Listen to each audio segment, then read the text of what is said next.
প্রাকৃতিক দুর্যোগের পিছনে মৌলিক কারণ হলো দুটি। এক নম্বর কারণ হলো আমাদের ইমানি পরীক্ষা। আমরা এগুলো দিয়ে আমাদের পরীক্ষা করেন,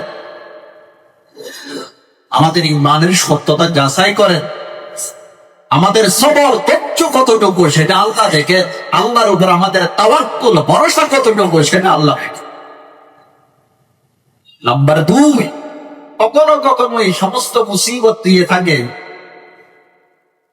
আমাদের কৃত কর্মের তথা আমাদের অপরাধের শাস্তি স্বরূপ।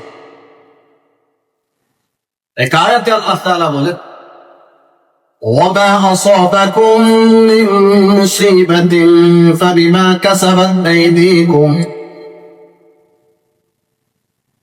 মহান রব্বুল আলামিন পবিত্র কোরআনে ইরশাদ করেছেন, তোমাদের উপর সেই মুসিবতে আসে না কেন, সেই মুসিবত তোমাদের কৃত কর্মের ফলাফল, তোমাদের অপরাধের শাস্তি এটি। সূরা হুদের মধ্যে মহান রব্বুল আলামিন 7 জন নবীর উম্মতের কথা উল্লেখ করেছে। 7 জন নবীর উম্মতের কথা উল্লেখ করেছে, সেই নবীর উম্মত গুলো আল্লাহকে বিশ্বাস করতেন, সাথে সাথে বিভিন্ন পাপাচারে তারা লিপ্ত থাকেন। এরপর আল্লাহ পাক রব্বুল আলামিন নিজের কাছে নবী পাঠিয়েছেন।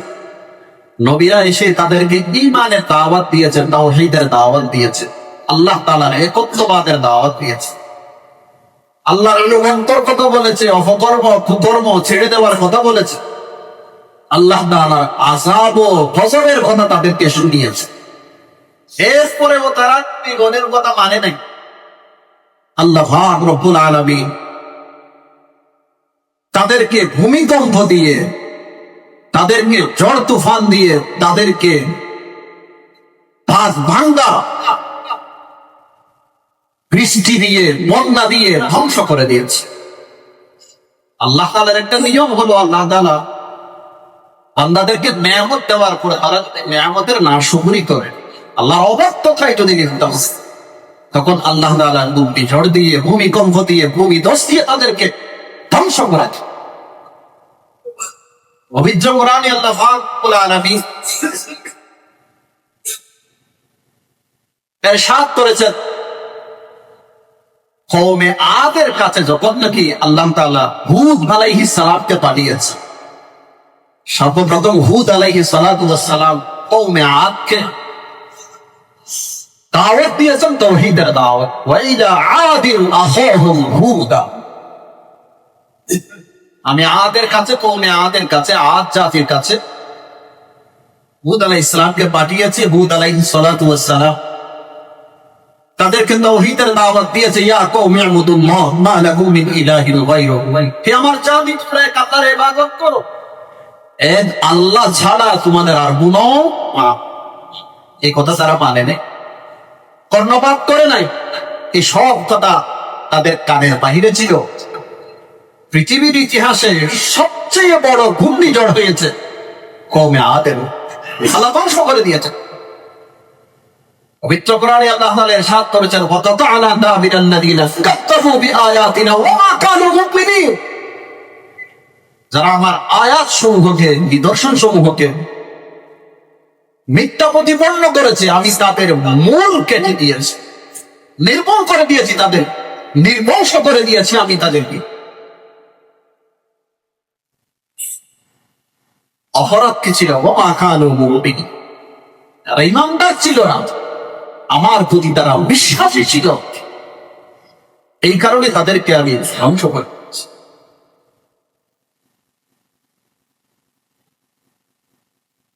কওমে সাবা, সাবা জাতি,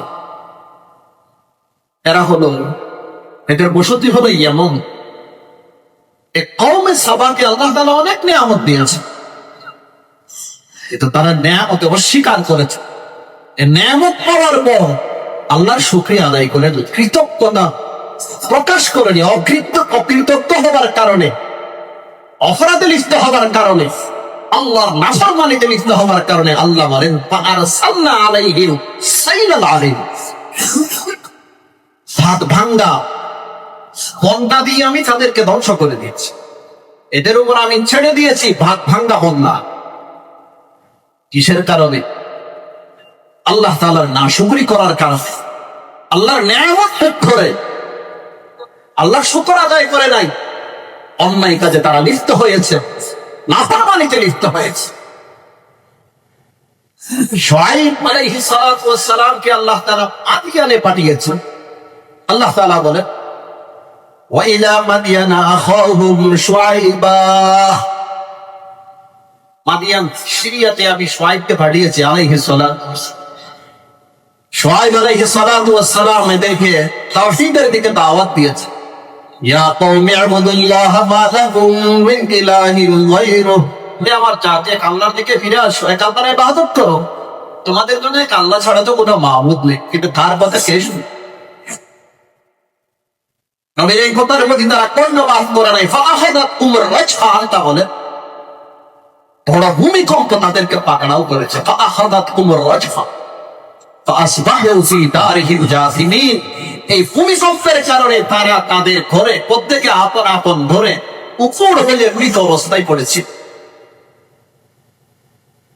কোরআনের এই ঘটনাবলী যখন আমরা দেখি, তখন আমাদের কাছে এই কথা স্পষ্ট হয়ে যায়। এই সমস্ত গুনাহের কারণে আল্লাহ পাক রব্বুল আলামিন বিভিন্ন সময়ে বিভিন্ন জাতিকে শাস্তি দিয়েছেন।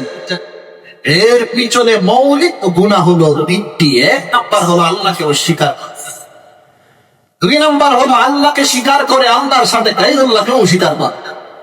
আল্লাহ মানে আল্লাহর সাথে দেব দেবী ইত্যাদি এগুলোকেও আল্লাহর সাথে সম্পৃক্ত করে, যেটাকে আমরা শিরিক গুনাহ বলি। তিন নম্বর কারণ হলো আল্লাহ তাআলার নিয়ামত ভোগ করার পর বান্দা যখন আল্লাহর অকৃতজ্ঞ হয়ে যায়, আল্লাহর নাফরমানিতে লিপ্ত হয়ে যায়, তখন আল্লাহ পাক রব্বুল আলামিন কোন জাতিকে ঘূর্ণিঝড় দিয়ে ধ্বংস করে দেয়, কোন জাতিকে ভূমিকম্প ভূমিধস দিয়ে ধ্বংস করে।